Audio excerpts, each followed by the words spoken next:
Harry took a final look around his cave-like shelter beneath the shrubbery, swung the bag over his right shoulder, and pushed his way back out into the clearing. He paused only to pick up the 3 dead branches he had leaned against the tree the night before.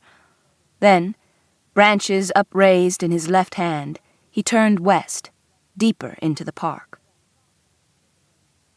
Scotty was awake now, too, thanks to Harry's convulsive coughing fit 150 feet away. Scotty wasn't an early riser.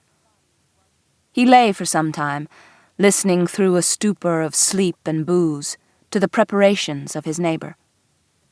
Finally, Harry left, and the silence of dripping fog and cars on Fulton Street lulled him back toward sleep.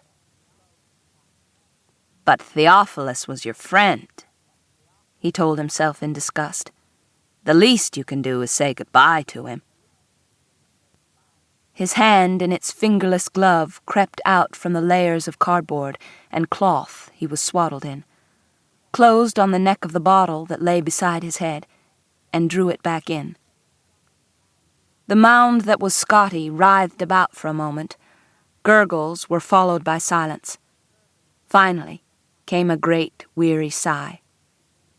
Scotty evolved from the mound, scratched his scalp and beard thoroughly, drank the last of the cheap wine against the chill of the morning, and then with a great heaving and crashing hauled his grocery cart out of the undergrowth.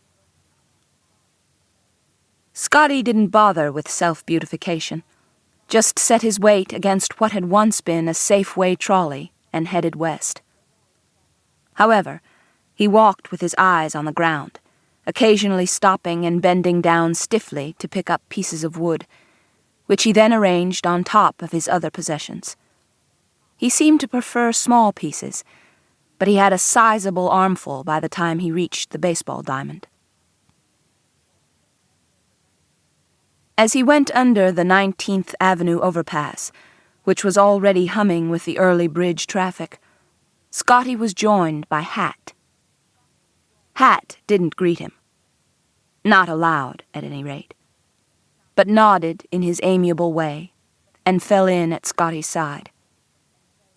Hat almost never spoke. In fact, he had received his name only because of the headgear he always wore. Brother Erasmus might know his real name. Harry had once said that he'd seen the 2 men in deep conversation, but no one else did. Hat migrated about the city. For the last few weeks, he had taken to sleeping near the Stowe Lake boathouse. Today's Hat was a jaunty tweed number complete with feather, rescued from a bin outside a health food store. It was marred only by 3 small moth holes and a scorch mark along the back brim. He also wore a Vietnam-era army backpack slung over his shoulder. In his right hand he held a red nylon gym bag that he'd found one night in an alley. He had discarded most of the burglary tools it contained as being too heavy, though the cash it held had been useful. In his left hand he clutched the pale, splintery slats of a broken-up fruit crate. His waist-length white beard had been neatly brushed, and he wore a yellow primrose, liberated from a park flower bed the previous afternoon, in his lapel. From across the park the homeless came, moved by a force most of them could neither have understood nor articulated. Had you asked, as the police later did, they could have said only that they came together because Brother Erasmus had asked them to. That good gentleman, though, despite appearing both lucid and palpably willing to help, proved as impossible to communicate with as if he had spoken a New Guinean dialect.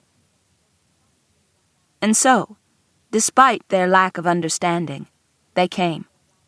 Sandra from the Haight, wearing her best velvet, Ellis from Potrero Street, muttering and shaking his head, an indication more of synapse damage than of disapproval, Wilhelmina from her habitual residence near the Queen Wilhelmina Tulip Garden, her neighbor Doc from the southern window.